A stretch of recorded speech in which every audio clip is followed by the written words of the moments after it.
Let's get ready with me. আজকে Saturday, তো আমি অফিসে জিন্স পরে যাব। আর এই জিন্সের সাথে যে দুটো টপ আমি পেয়ার করব সেগুলো সিঙ্গেল সিঙ্গেল তো আমি অফিসে পরে যেতে পারবো না, কারণ একটা হাতা কাটা আর একটা ক্রপ টপ। ওই জন্য ভাবলাম দুটোকে একসাথে পেয়ার করে পরি, দেখি কীরকম লাগে। তাছাড়া আজকে আফটার অফিস আমি একটু পাটুলি যাব আমার বন্ধুদের সাথে দেখা করতে, তো ওই জন্য ভাবলাম যে একটা কিছু নতুন ট্রাই করা যাক। আর ড্রেসটা খানিকটা এরকম দেখতে লাগছে, আমার মনে হচ্ছে আমি কোনো একটা নতুন টপ কিনে এনেছি বাইরে। আমার ফেসে এখন পিম্পলসের রাত চলছে পুরো, তাই কিছু বেশি করার নেই। সুইস বিউটির আইব্রো পেন্সিল দিয়ে আমি ফেসটাকে ডিফাইন করে নেব, আর এই ফর্মুলাটা আমার খুব ভালো লাগে।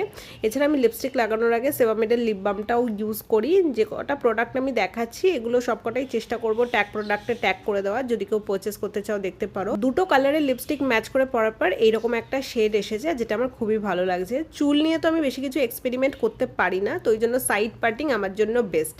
এখানে আমি এখন রিস্ট ওয়াচ পরে নিচ্ছি, এটা গোল্ডেন কালারে, এটা আমার ফার্স্ট ট্যাকের রিস্ট ওয়াচ। ভ্যাসলিনের গ্লুটা হাইড্রা ময়শ্চারাইজারটা ভীষণ সুন্দর স্মেল দেয় আর বডিতে একদম চিপচিপ করে না, তো গরমকালে এই ময়শ্চারাইজারটা আমি ইউজ করি অ্যান্ড তারপরে পারফিউম ইউজ করি। পারফিউমের জন্য এখানে আমি ম্যানকাইন্ডের উড পারফিউমটা ইউজ করি, এটা রয়্যাল একটা ফ্রেগনেন্স দেয়, খুব সুন্দর। যে ময়শ্চারাইজার লাগিয়ে পারফিউম ইউজ করলে গন্ধটা অনেকক্ষণ পর্যন্ত স্টে করে, আর সবাই জিজ্ঞাসা করে যে কি পারফিউম লাগাস যে এতক্ষণ পর্যন্ত স্টে করে ইভেন আফটার অফিস। এই ক্রক্সটা আমি শ্রীলেদার্স থেকে নিয়েছিলাম, এটাই পরছি কারণ আমার পায়ে ক্রেপ বাঁধা, তো ওটার সঙ্গে এই জুতোটাই যাবে। আর এই জুতোটা কালারের সাথে আমার জামার কালারও ম্যাচ করছে। পুচকি একটা ব্যাগ নিয়ে নিয়েছি। এই হচ্ছে আমার final look. Thank you so much for watching. Bye, I love you all, see you soon, tata. দেখা হচ্ছে নেক্সট ব্লগে খুব তাড়াতাড়ি। চলো এখন যাই।